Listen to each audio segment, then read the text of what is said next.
Hey, you're listening to the Reasons Podcast. Sit back, relax, and enjoy. What's up, people, and welcome to episode 3 of the Reasons Podcast. I really hope that you guys listened to and enjoyed episodes 1 and 2, because not only were they just so much fun to make, but there was a lot of cool stuff in there, especially episode 2 with Dim Sum. So yeah, obviously episode 2 is a bit longer than the first episode, and probably will be longer than this episode, I guess, because there's 2 of us. But I would say, if you have the time or if you've got an opportunity, go listen to them, especially the first episode, just because it will give you a rundown of, what's actually going on. But yeah, obviously this is episode 3, and like I said in those episodes, I'm releasing 1, 2, and 3 at the same time. So this is kind of like episode 1, where it's in the first drop. So yeah, it's actually going to be quite cool after this, like going into that fortnightly schedule that I spoke about in episode 1. But yeah, I hope everybody's been cool, everybody's been chilling. It's not been that long since I recorded the last one, and obviously there hasn't been a gap between the uploads, but I hope everybody's chilling. I, for one, I'm cool. Like, I feel just absolutely knackered. Like I said, I'm going to talk about what I've done recently. It kind of like ties into the theme of this episode being expectations for yourself. And yeah, I feel not just physically knackered, but kind of like emotionally tired, just drained a little bit. But like not in a bad way, not like a, bro, I don't want to be here anymore, but more like a, I'm trying to figure things out and I can't really figure them out. And obviously that's just taxing, that's just very draining. So yeah, we're gonna get into the theme, which is expectations, like I said. And the thing that made me want to make this episode, because I had a list of things that I was gonna, make my episodes about, or just talk about in general. And so today's Thursday. So on Saturday, so just 5 days ago, I ran, is that 5? Maybe 6, whatever. So I'm training for a half marathon, right? And I must have spoken about that in episode 1, if you listen to that, or just whatever, right? But I'm training for a half marathon, and I hadn't run for, I don't even know, maybe like 5-6 days. And just that alone was just annoying me, because for some reason, like, my expectations of myself were like, bro, you need to be running more. You need to, you just need to be running more. I wasn't even like, I didn't have a goal. Like, there was no, all right, on this run, I'm going to run this quick for this distance. I was just like, bro, you just need to go and run. And just having that expectation of myself just sitting there in my mind, like the entire week or the entire time that I hadn't run, was just draining. It was just like, I didn't really want to run, right? But I expected myself to. And, that alone, just a bit annoying, right? But I've gone on this run, and in my mind, I was just going to go like 5, 6, maybe 7K. But then I like 3K or something, I was just like, bro, let's just do the whole thing, because I, for some reason, have this anxiety when it comes to performing things that I know I can do, that for some reason, like, I'm just not going to be able to do them. Like, I get it a lot, especially with basketball, when I shoot free throws, right? On average, I guess, for like the people that I play against in my leagues and stuff, I'm a pretty good free throw shooter, right? But for some reason, there'll be times where I step up to the line and I'm like, oh my God, what if I just can't do it anymore? And that is just, that's a whole separate thing, but it's just not a nice feeling. So I was like, right, let's go run this full half marathon, just so that I can, have it in my mind that when it comes to race day, I can actually do it. So I'm chilling, right? I'm having a good time. I was singing my music out loud. Like, I'm literally screaming in the streets, bro. Like, I was just screaming in the streets. Like, I was having such a good time. And I hit like 16K. Or actually, no, before 16K, there's this really big hill, this road called Derby Road in Nottingham. And I didn't know whether you had to run up it in the actual race. So I was like, let's just run up it because I don't want to be shocked on the day and have to run up this really, really massive hill. So I did it, and bro, that was actually hell. Like, it was awful. I think the split I ran before that hill and the split I ran that hill, like the kilometer split, was like 30 seconds difference. Like, I was putting more effort in and I was running slower. Obviously, I'm going uphill, but like that, it just felt terrible. And I get up the hill and I'm like, yay, really well done. And there was no moment where I expected myself to stop, or like even if I wanted to stop, it was like I expected myself to do it. Like, if I didn't do it, that'd be like a colossal failure. And I don't know why that is, because I'm not an experienced runner. I've hated running my entire life. I've only started running this year, and for some reason I have this expectation I have to be good at it, right? But whatever. Go up the hill and then I run back down it. Like, I went round and ran back down it, and I hit 16k, and brother Christ, I hit 16k, and it's like the world was actually just. It's like something switched. Like, my music wasn't hitting the same. Like, in my headphones, my music wasn't hitting the same. My strides were generating no power. My ankles felt like they were gonna fall off. And I was like, what the hell is going on? And I'm telling you all this because for the race, you have to put like a target time. And I put my target time at like an hour 45, like between an hour 40 and an hour 45. And for the entire race, the entire run, I had been running about like 452 to 455 splits, like kilometer splits. And to run an hour 45, you need to be running like 459, like literally 459. Because if you run 5, then the last 100 meters will take you over. You'll be like 15 seconds over. So the entire thing, I've got like my Nike Run Club thing telling me that I'm on pace, like I'm ahead of pace. And I hit 16k and I just couldn't run anymore. Like, I couldn't. I was like, oh yeah, I need to speed up, because I'm looking at my watch. I'm like, bruh, I'm running 5:15 right now. Like, this is too slow. And I couldn't do anything. And it was like, it was just an awful feeling, because I could see the time, like my gap, like my delta to the time I wanted to run, ticking down, ticking down, ticking down. I was like, oh my God, I'm going to fail. And, long story short, in the end, I ran literally like an hour 44, 30 something, right? So I hit my goal.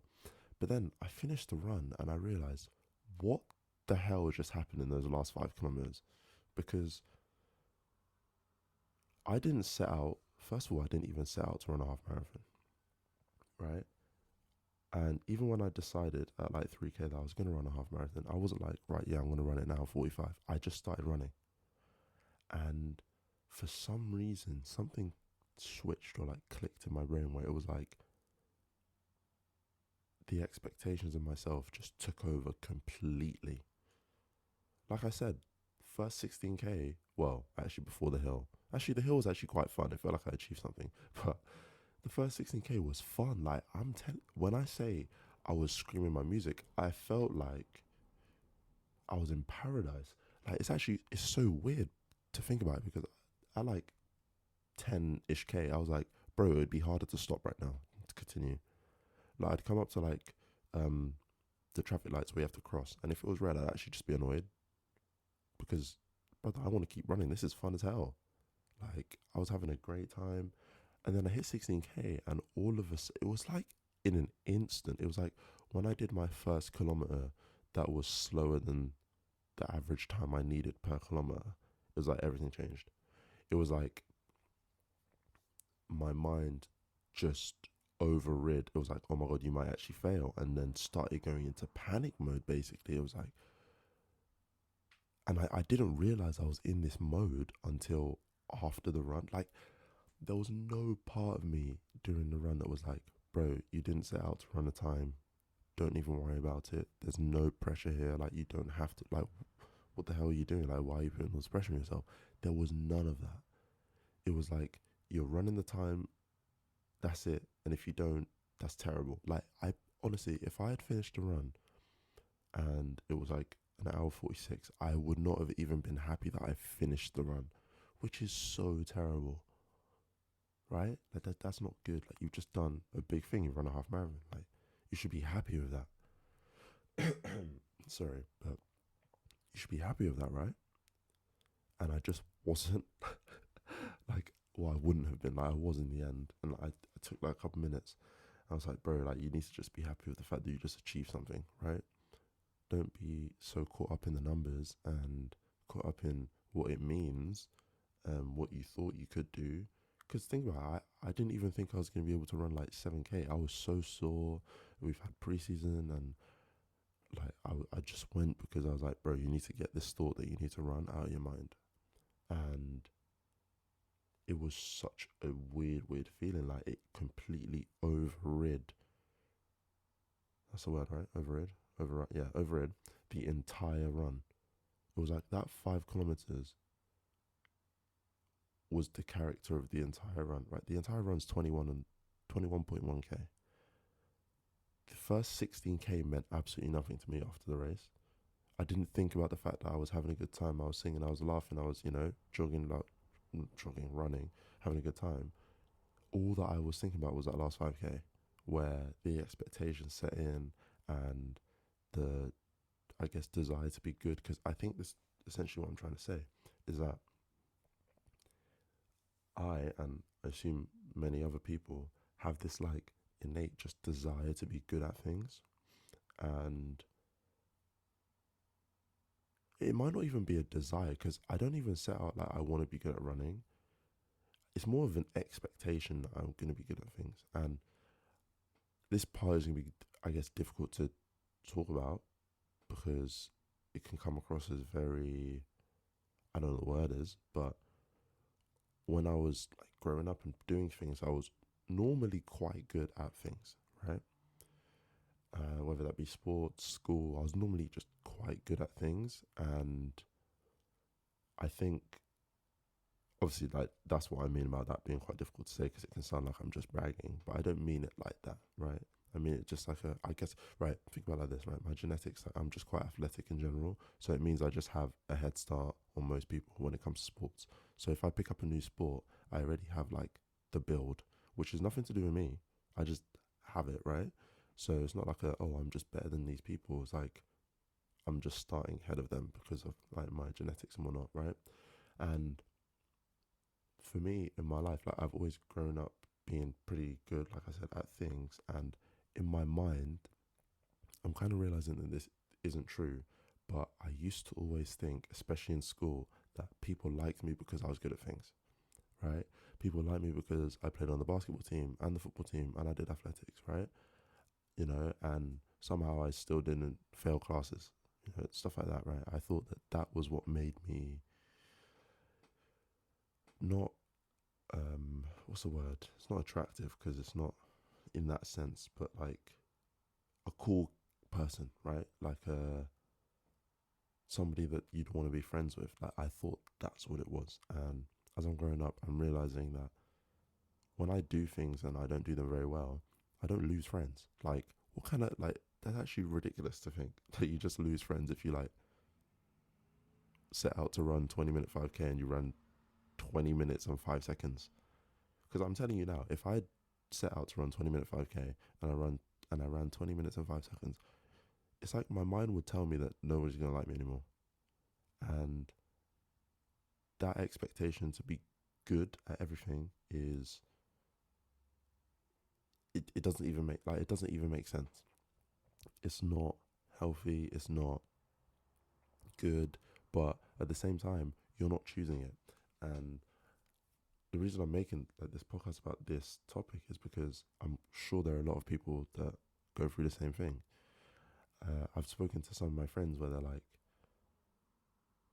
they'll do something or they'll tell me they've done something and they'll be like, oh, I'm just annoyed I didn't do it that well. I'm like, brother, how did you even do it in the first place? How the hell did you even do it? I couldn't even think about doing that, right? And you're, frustrated about how well you did it.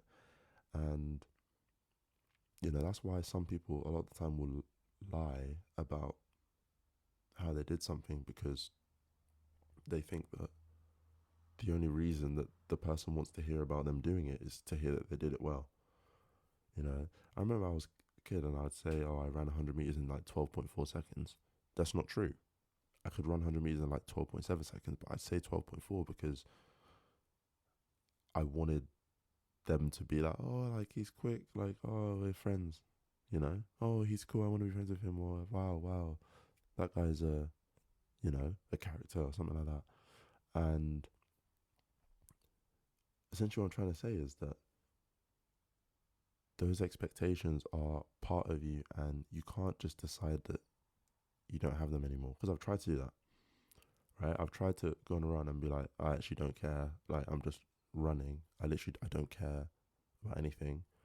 And it doesn't work, right? You can't just, it's like going cold turkey with like smoking. You know, I guess someone who smokes would be able to relate. I mean, I've never smoked cigarettes, so I don't know. But it's like going cold turkey. Like, you can't just cut it out immediately. You can't just decide, no, I don't care about anything anymore. I don't care about my expectations anymore. So you essentially have to just find a way to live with those expectations and figure out a way to put them in places that actually matter. Because me running a half marathon, right? If I run it quick or slow, it actually doesn't matter, like, at all. Like, nothing changes. Like, I realize, right, in the days, day or 2 days afterwards, the only feeling that running the half marathon that quick gave me was well done. But I could have got a well done running it in 2 hours, so whatever. And soreness. I was just in pain. I literally couldn't move, right? So I actually didn't gain anything socially, personally. I didn't gain much from killing myself a 5K to be under the target time. I don't know what I was expecting, right? When I was running, who's the guy that just won the triathlon in the Olympics? Alex Yee, I think that's his name. Was I expecting him to DM me like, wow, man, well done? Like, what was I expecting? Like, there's not anything that's really going to come of it. And I guess for those of you that are having the same problem, it's now, like I said in the first episode, it's about learning together, because obviously I've not figured it out and you're probably figuring it out as well. But you have to think, like, when you go through this and you tell somebody about it, because I've had people tell me where they're like, oh, that's a really good thing. Like, that mindset's recipe for success, because you're going to iron out all the bad things, you know, and you're eventually going to be really good at it. Like, let's say I set a target and I'm upset. I guess coaches do this a lot, right? Like team coaches, sports coaches, they'll be like, oh, it's really good that you were upset that you missed one of 20 free throws, because now you're going to, you know, figure out how to make 20 of 20 free throws. And they don't even sometimes be like, oh, 19 is really good. Like, 19 is 95%. NBA players don't shoot 95%, right? But people will tell you, oh, that mindset's so good because you're going to become really good. You're going to become, like, you have a desire to iron out all your shortcomings.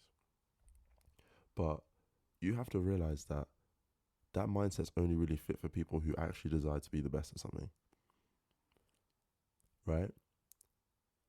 If I set out to run my half marathon in an hour 45 and I don't hit it, and I'm really annoyed, someone says, oh, that's really good because that's the same desire that professionals have. Bro, I don't want to be a professional. Like, the professionals will go through that, right? Where they try to hit a target time and they fail, and then they go to train. They'll go and train hours and hours and hours to try and get underneath that target time. I actually don't have that desire. So having that expectation is it's just a nuisance, because I don't desire to run a certain time. I just expect myself to be good at it, if that makes sense. There's nothing in me that goes, right, I really want to be a fast runner, or I want to be the best basketball player in the world, or the best basketball player in the league. You know, maybe sometimes I'm like, oh, it'd be really nice to just see all that hard work, and for a season I'm just the best, right? Or for a game I'm just the best. But there's no deep desire where I'm like, I really want to be the best at those things, yet I expect myself to be. maybe not the best because that's unrealistic, especially with running. Like, some people are actually just weirdos. Like, why are you running 800 meters in like a minute 30 or whatever they're running in? Like, what the hell is that? That's actually just weird as hell. Like, I have no desire to do that. That sounds painful. But like, that expectation to be good at it, even if I'm not willing to put the hours, because I'm not putting the hours in to train to run under a certain time, but for some reason I just expect that I can do it, which makes no sense. It doesn't compute. So for someone to say, oh, that's a really good mindset, it's a recipe for success, is like, bro, do you know who I am? Do you know what I actually want? Because those expectations might make it look like I want to be the best at this thing, but like, I actually don't, and I'm just doing it for fun. So when I set out to run and it's all for fun, and then these expectations kick in, that's not a good thing for me, because it just takes away from the entire point of the run, or the entire point of me playing basketball. Right? Someone who wants to be the best 3-point shooter in the world, when they get those expectations and they're not doing well, they're going to go in the gym, they're going to train for 3 hours, they're just going to shoot tons of threes. I'll finish a game where I shot 1 for 9 from 3 and be like, for fuck's sake, I should have made. Oh, sorry. I actually, whatever. It doesn't matter. I can swear whatever. It literally does. It's my podcast. Why am I nervous? Whatever. I could shoot 1 for 9 from 3 and be like, bro, how the hell did I not make all of them? But I'm not going into the, like, I go shoot, I go practice. I'm not one of those people that just doesn't practice, but I'm not in there for hours like, yes, I'm here because I want to be the best. I'm here because I shot 1 for 9, I want to shoot 9 for 9. I do it because I need to practice. I just need to practice, right? There's no like innate desire to be the best or to make every 3 that I make, because obviously I know you can't make every 3, but for some reason in the game, every time I miss, I'm like, how did I not score? So in the game, it's like, I should have scored every shot. I don't understand it. It's like in that half marathon, it was like in that 5K, my mind changes. Like there's a switch flipped. And in the game, it's like a switch flipped where I think I'm supposed to be able to do anything, which is, very freeing. Like, you think like you're capable of doing whatever or doing anything. But like, then I finish the game, and when it flips back, obviously I'm not going to go in the gym and shoot for 3 hours because I don't actually have that desire. It's just in the game, I expect I'm going to be really good. And I guess this kind of links back to what I was saying at the start, where when you feel like your personality is that you're good at things, you have this like fear of failure. And I guess for me, is like, I guess in my case, especially now at uni, it's a lot different, where when I was younger and I'd play basketball, play football, I didn't feel like, it kind of felt like everybody was watching me, even though they're not. I'm not saying, oh my God, everybody's watching me, but you know that feeling when you're nervous, so it feels like everybody's watching you. And I used to always say, like, in football, this is one way that I would explain away my anxiety or my nerves playing football. I would say, oh, well, there's one ball and everybody's looking at the ball, so that means everybody's looking at me. But they're not really just looking at you. They're not looking at you like, oh, what was his touch like? Oh, the way he passed it, that technique is bad. And that's what I thought it was for some reason. I've got no idea, right? But that's how I'd explain it. I'd be like, well, there's one ball, so everybody's looking at the ball. All the fans, all the players, all the managers. And back then, there's like no expectation because you're just going to Sunday league games and no one knows who you are. You're just playing. But at uni, like, it's the same people coming to every game, right? It's the same friends. It's the same like group. So like people actually know who you are. And last year, well, I guess a couple of years ago, I was the vice president of the club. And last year, I was the president. And this year, I'm doing it again. And again, not a flex, just like a set the scene, right? I remember last season when I hated playing at home. Like whenever we'd have home games, I'd hate it. I didn't like playing at home because I'd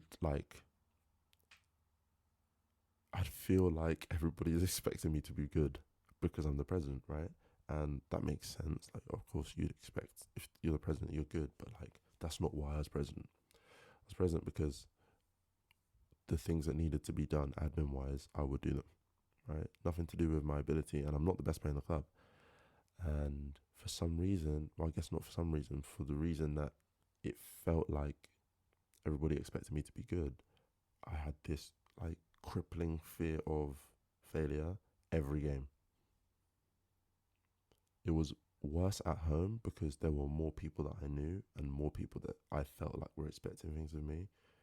And that is like on top of my personal expectations, like I said, right?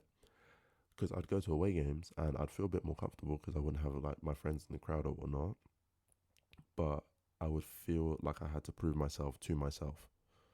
Like I've been playing basketball now for 3 years, and for some reason I still feel like I have to prove myself to myself and everybody. So that, I think, stems from the failure, a fear of failure. Like if I go to a game, like there was a game last year and I shot like 1 for 9 from three and I scored like 9 points in the game. For me, that was like a huge failure, and I hated everything about that game. I felt like after the game, like while I was playing, I felt like, bro, you keep missing. What's everybody gonna think of you? Because like I said, like when you feel like you build relationships in your life based on being good at things, if you're now doing stuff bad, it just feels like there's nobody, like nobody's gonna care about you afterwards. Like when I explained to my friends what that game was like, I explained it as it felt like I was the only person in the world.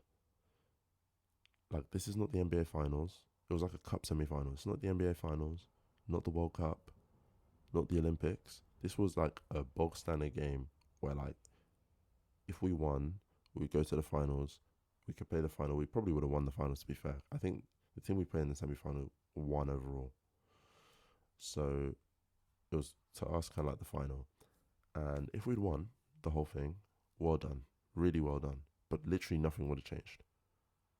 Nothing in our lives would have changed. We wouldn't wake up every day like, oh my God, we won the cup, right? So it really didn't mean anything, but to me, it felt like there was nobody else on the court. Like I felt like I was all alone because I was playing bad.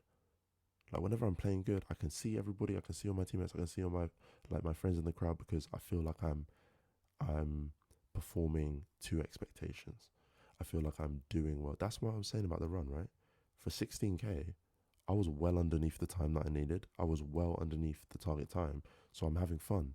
Hey, what a nice run. I'm singing, blah, blah, blah. As soon as things get a bit tough and I'm performing under expectations, I get nervous. I get like, oh my God, I have to prove that I can actually do it. Why? Why? That doesn't make any sense. And I guess the sense that I'm making of it now is that I've got this fear of failure, right? And I mean, it's quite, I don't even know how to describe it because it's not even crippling. Like, I don't sit there and I'm like, because like I said, when I'm not playing, I don't have this desire to be the best or anything. So it's like just, there are ways I guess that I can get over it, or ways that I'll get into that I've been able to kind of get over. But if for some of you that are sitting there like, oh my God, why do I have these really lofty expectations for myself in things that I don't actually care that much if I'm very good at, it might also just be because you're afraid to fail and you feel like failure doesn't fit in your personality. Because when you feel like you've built all your relationships and all the things that you have because you've been good at things in your life, failure literally doesn't fit in. It feels like, it's almost like if you're a Muslim, right? And you've made friends at your mosque or whatever through the fact that you're Muslim, and you obviously abide by all the rules, and then you just started eating pork. Like, that's what it feels like. That's how alien failing feels when you think that your whole personality is being good at things. It feels like what it would feel like to just start eating pork as a Muslim. I mean, I've been a Muslim, and my parents are Muslim, and I grew up like it. And I remember the first time I ate pork, and I was like, oh my goodness me, this issue doesn't fit. Like everybody's gonna hate me. Like, 'cause there was this group of like Muslim kids in my primary school, and I'd be kind of chill with them, but they kind of knew I wasn't really in it for the long run. Like, I think they knew that I was like my parents were, telling me to be. And I remember it's like a year six disco, typical classic year six disco, and someone bought the cocktail sausages, like the ones that you put on the stick, right? And I ate one, and I'm looking around like crazy. I don't know how I remember this so well. I'm looking around like crazy, like, bro, did anyone see me? Like, they're all gonna hate me.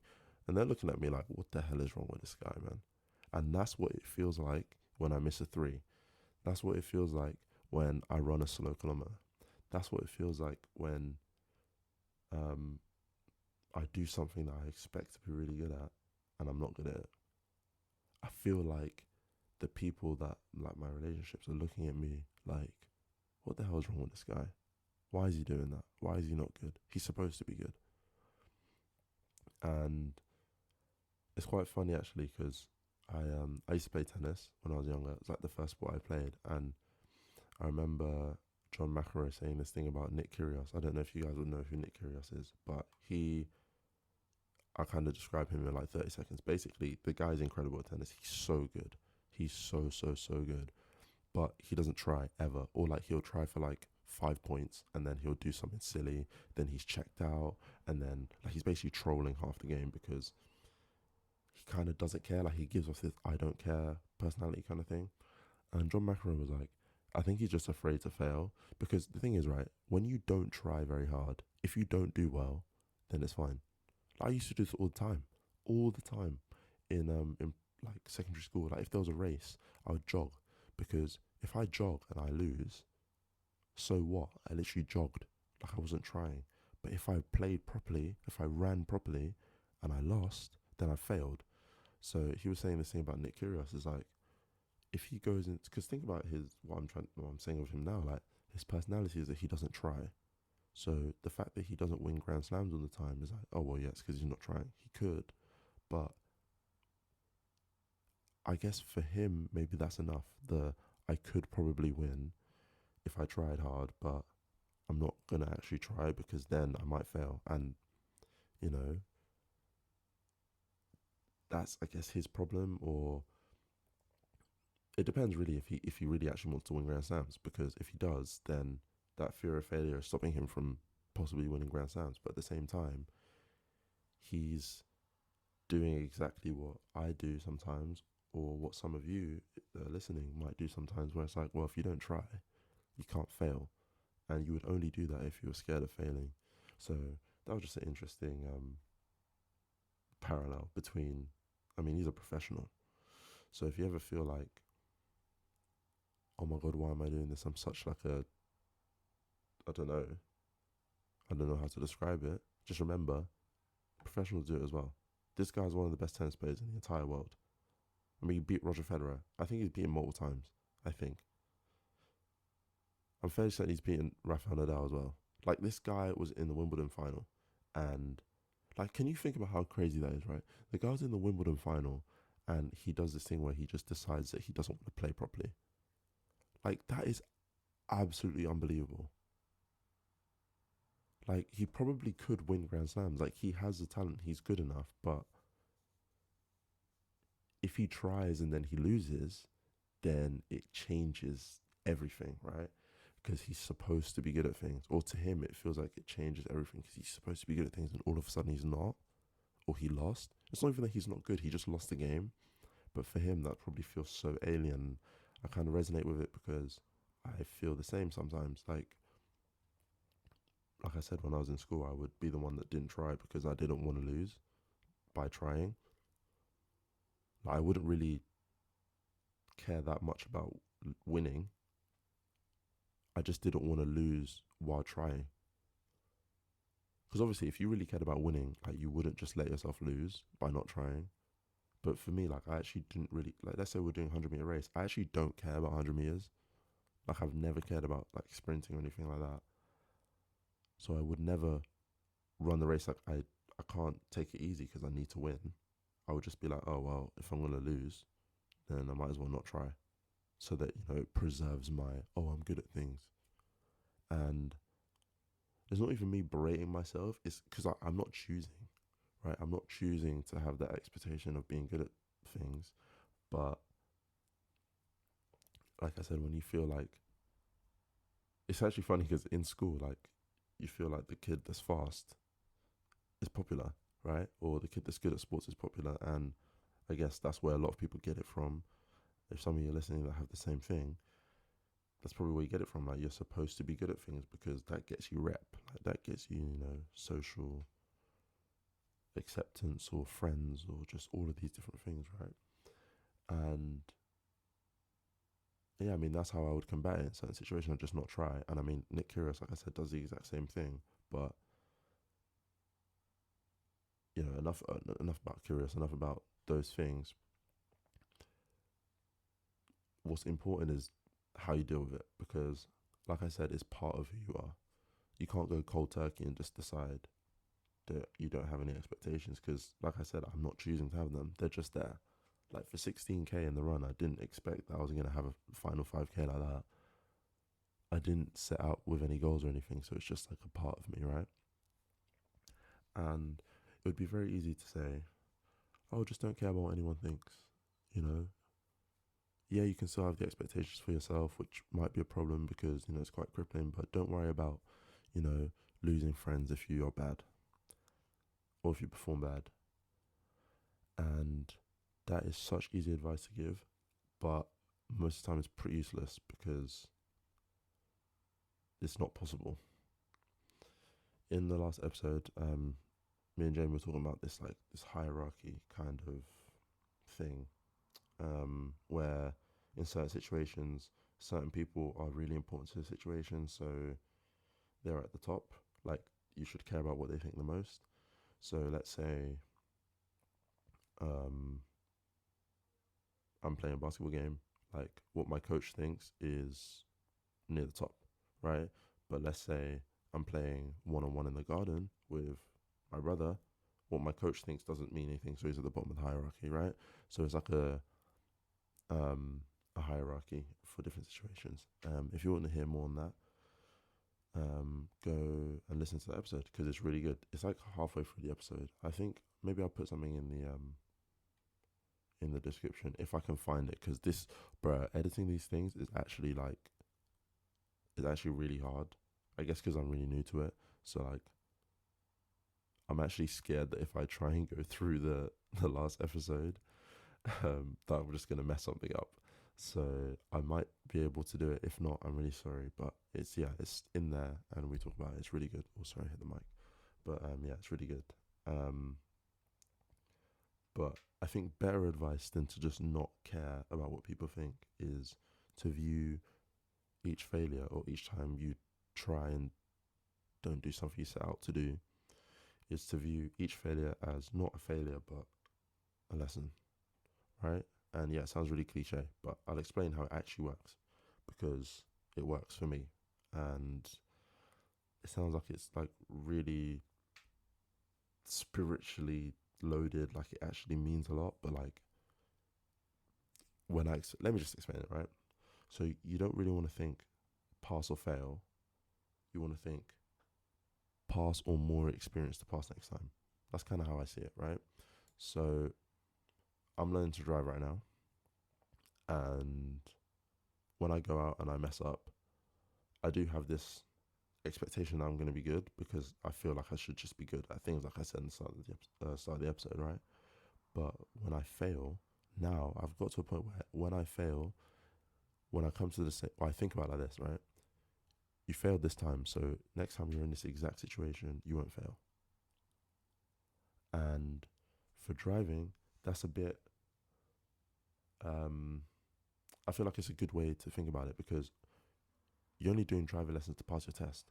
Like, all of the things that I'm annoyed at myself for not doing while I'm like in my driving lesson, like my mum doesn't do any of that stuff. Like, my friends don't do any of that stuff when they drive, right? So it doesn't really matter, right? In the long haul, like, I'm just practicing for my test, but it means that by doing that, I get to transfer that into different things in my life, like different parts of my life. Like when I'm playing Madden, right?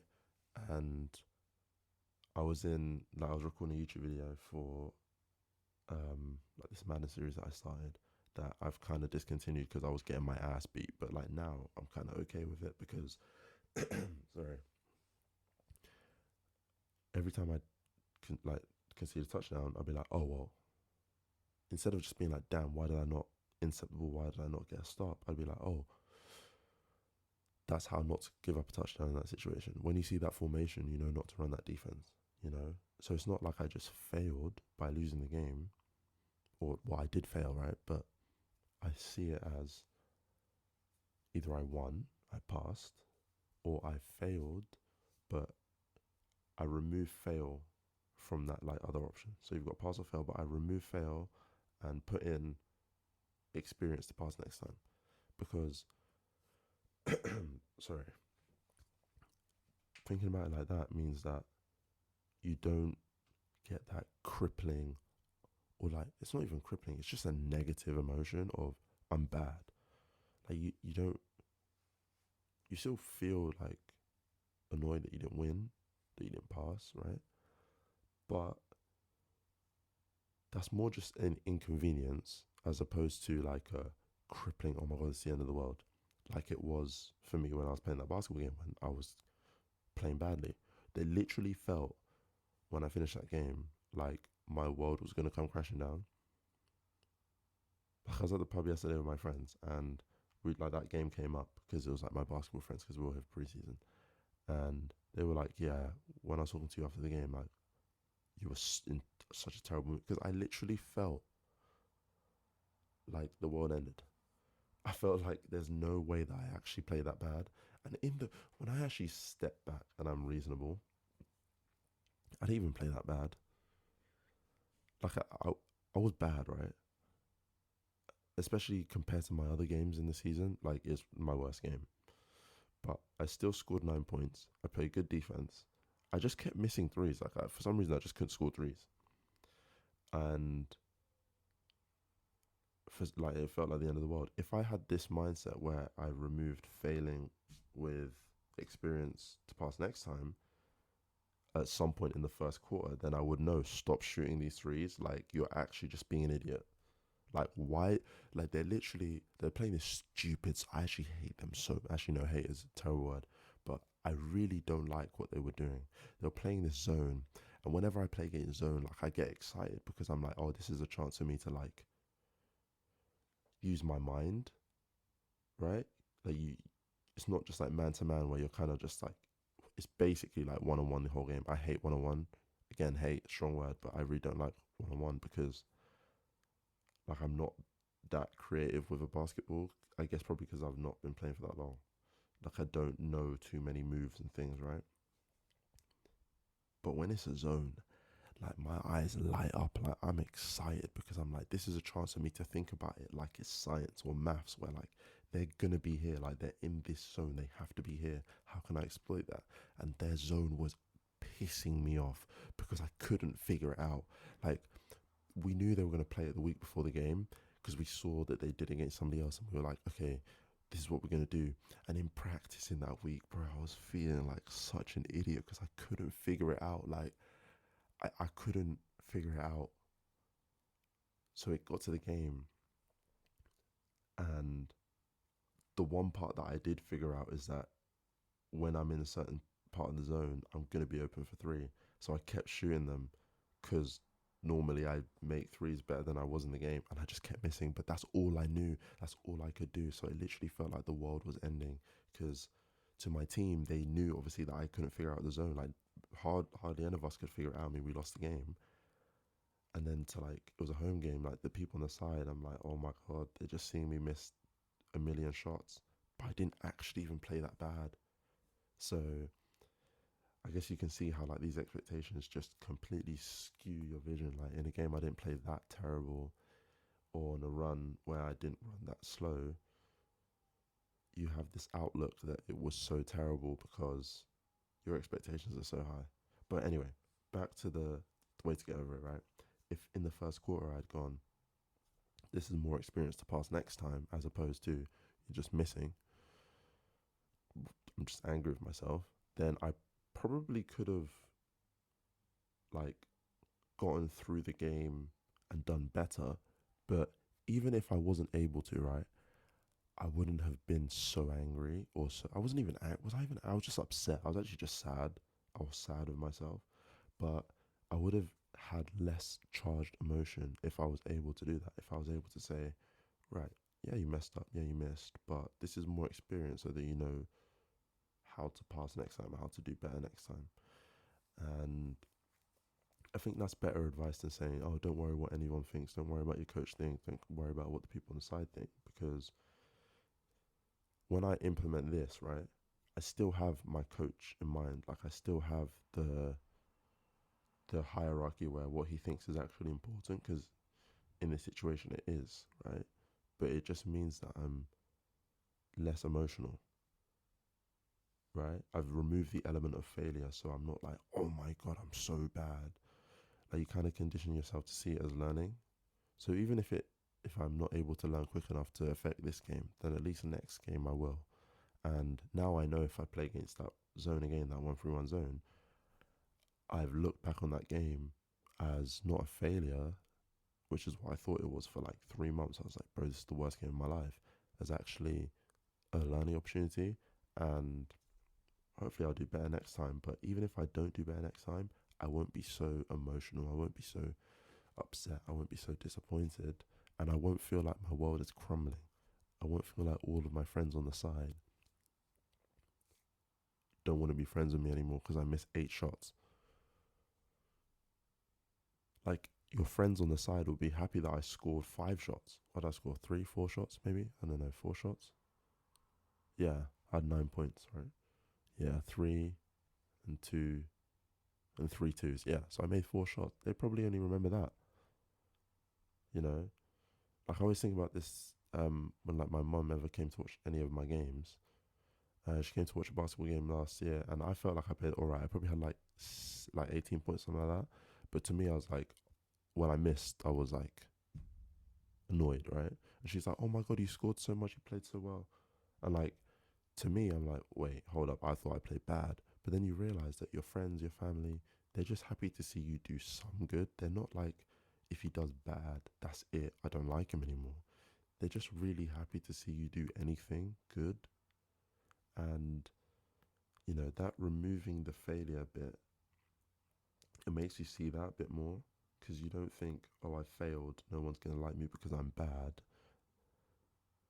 You see it as a learning opportunity, and then you remove the feeling that like people are going to think that you're bad, because you're not thinking about it as a failure. So then you're not thinking about what people are thinking about, right? So yeah, I feel like that's better advice. Um, that's better advice than just saying don't care about what anyone thinks. But also, there's with any good thing, there is maybe some drawback.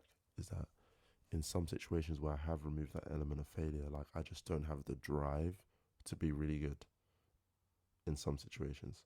So like, I'm playing Madden, and every time I give up a big play, I don't think about it as like a blown coverage, like failed defense. I think about it as like, oh well, at least I learned. It's not that deep, and it means that I'll play these games on Madden, and I actually like it. The way that I approach the game might look like I just don't care, because I'm literally emotionless every time that something bad, quote unquote bad, happens, where like I give up a big play. And it sometimes in my mind, I'm like, have you just become okay with failure? Like, yeah, you've replaced failure with the opportunity to learn, but like, you've still, it's still failure. You just renamed it to like trick your mind. So then sometimes I sit there and I'm like, am I just okay with failure? Like, am I just all right with that? But I feel like you kind of have to trust the process, because essentially you are becoming okay with failure, right?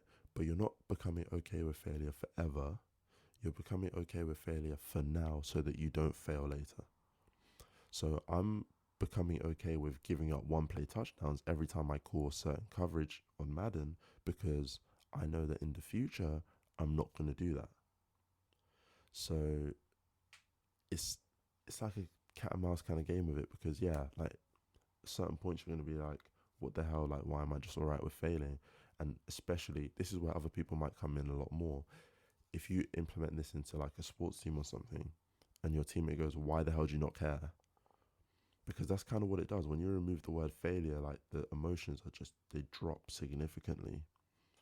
Your teammate can say, why do you not care? And you have to trust in the process that eventually you're not going to fail at things, because you've got so much experience, you know so much about that, you've actually done the reasoning, you found some reasons how to do well in the future, instead of just being really emotionally charged every time you don't succeed. So I guess what I'm trying to say is that if you guys do try and implement this pass, or more experienced pass next time,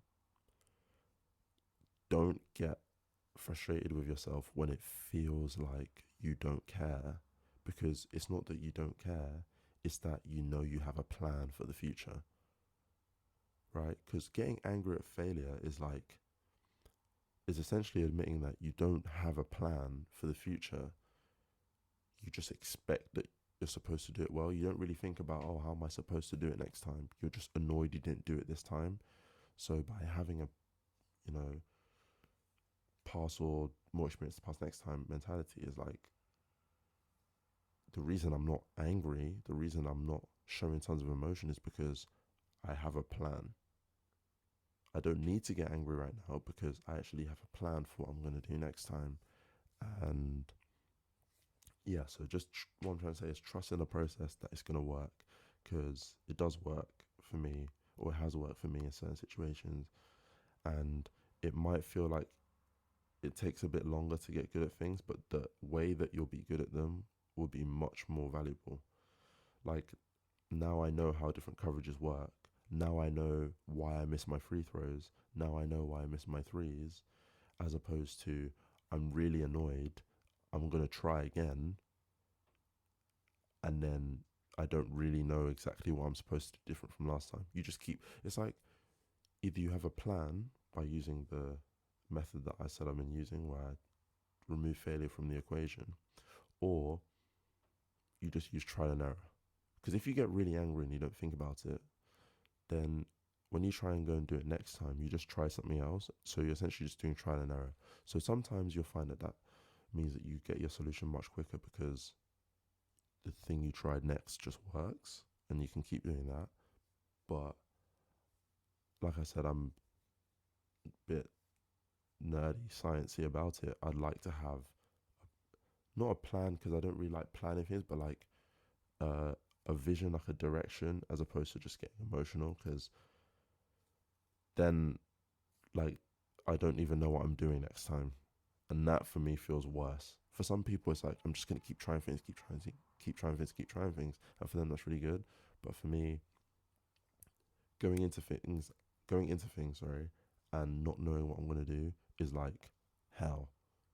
So, you know, like I said with this podcast, like, we're all learning. So, and like I said in the last episode with Jamie, you have to figure things out for yourself. So what I'm saying right now might not work for you, but there are variations of it that could work. So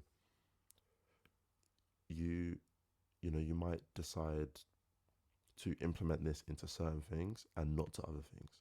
You might decide not to implement it at all, but I did feel like it was something that was worth saying, because it's really helped. And I've realized that online, a lot of people go through a lot of the same things, like not exactly the same, but like almost exactly the same situations, with just little nuances here and there. So if it can help in any way, then even if it can help one person, and like, let's say 100 people listen, and it helps one of 100 people, all it took was an hour of my time to just sit here and talk about it. And that's something that this person would not have had otherwise. So I don't see it as being, so terrible. Obviously, the disclaimer is that it's not going to work for everybody, but it's worth trying. It's not like it doesn't work for everybody, don't even bother trying. It's like it might not work for you, but I would advise that you try it, just because it has worked for me. And if you're going through a similar thing, then it could work for you as well. There's no real science behind it, but there is some social science, I guess, because there is no real scientific way to talk about why we have, or how to get over really lofty expectations, right? as just a feeling, and yeah, there are ways to get over it, is basically what I'm trying to say. But yeah, I wanted to finish by saying that when you're implementing that, removal of failure, you kind of have to decide. It's about like finding where to remove failure and where to keep it, right? I'm not perfect. So there are certain situations where I maybe should remove failure and see it as a chance to succeed next time. But I don't. Like when I'm playing basketball, for example, yeah, I've been able to look at my last game where I thought I played bad in a, wow, I can take this to the next game. It's a chance for me to learn. But in the moment, I still get really annoyed. Like yesterday, oh my goodness me. Yesterday at preseason practice, I was actually playing really good. Like overall, like in the session, I was actually playing really, really good. And I did sometimes make mistakes, and I thought, okay, well, I know what to do next time. But then there were times where I'd throw the ball out of bounds, and I'd just be annoyed. Like I'd just be so annoyed, like I was just emotional, like just irritated, right? So, like I said, I'm not perfect, and it's about finding the balance of where to keep it in, because sometimes it's good to have the emotion, right? If it's something that you have lots of experience in. So for me, if it was something like, I don't even know, what on the basketball court do I actually do a lot? Like playing in the post, right? Like I've kind of gotten really good at playing in the post. For those of you that don't know what that is, it's basically where like you have your back to the basket and like you're backing them down. Basically, you use like footwork and strength kind of to score or to get into different parts of the court. And I've kind of gotten quite good at that. So for me, when I fail, I can keep the emotion. I can get annoyed because I have so much experience there. Yeah, I could have more, but I've got so much experience there that I don't need to think how to do it better next time. I just need to do it again because like I know how to do it. But another aspect of basketball that I'm not very good at is bringing the ball up the court under pressure, right? I don't like it when someone's really all up in my grill because I don't really know what to do. Like I said at the start, like playing one-on-one, I don't know what to do because I'm not that creative. So getting really emotional there is just such a bad idea because I'm not, next time that they come to pressure me, I have no information about how it went last time. Like I just go again and do it again and make a mistake again and get angry again. It's just a huge cycle. So in those situations, I need to decide, right, there's no failure here. You're just learning, But when it's like shooting free throws and playing in the post, like, yeah, I can get annoyed because I should just be able to do it. So it's about finding where to remove that element of failure. Another place that I just remembered, another place that I removed the element of failure in like places where I probably shouldn't is like what I'm going to do after uni. Like what I'm going to do when I'm done with my master's this year. And like I said, when you condition yourself to not see stuff as failures, or to see things as failures, you kind of, how do I say it? You show too little drive. Like it feels like you have too little drive for things that are actually quite important. And that's one thing I found with applying for jobs and stuff is that I've just not done any of it because I don't see not doing it as a failure. I see it as like I have experience for next time that I know that I should do it basically, right? Or if I was to apply for a job and don't get it, I'm just like, oh well, all right, next time I know what not to write or what not to do in that situation. When really I should probably be doing a bit more. I should probably be a bit more emotional when it comes to it because it's like a big part of your life. And then once you're in, you can go back. You can go back to being a bit more emotionless because you need to get in. Like, I think I'm actually not realizing that I actually need to do something in my life. But, that's just what my take on, trying to find where to remove the element of failure and where to keep it. But Yeah, that's basically what I want to talk about. I appreciate it's actually quite long. I was not expecting it to be this long because it's just me. And when I was like planning what to talk about, there wasn't as much as I actually ended up talking about. So I guess that's good because it means you have more things to listen to, and I learned more by speaking things out loud. So I would say, especially for the theme of this channel, that this was very successful because this is all about learning. It's all about experiencing things, learning new things, and doing that together. So if we were both able to learn, then that's my idea of heaven. But yeah, everything, like I said in the first 2 episodes, I hope you enjoyed them as well if you listen to them, and they are up as well because this one and the first 2 came out at the same time. But yeah, all of my links to things will be in the description of some sort. It's annoying actually because I keep saying this in the first 2 episodes I kept saying like I don't know how it works, and obviously you'd assume by episode 3 you know how it works, but because they're releasing at the same time, I have no experience. So hopefully by the time the next episode 4 comes out, I'll know how it works. But yeah, all the links to things that are important will be in the places that you guys can find them. So yeah, I hope you enjoyed the episode, and you learned something.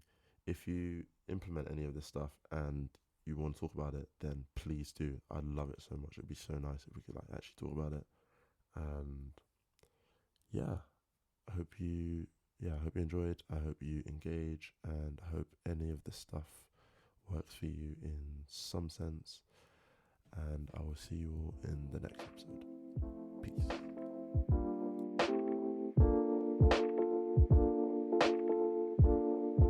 I hope you enjoyed this episode of the Reasons Podcast. Make sure to tune into the next episode.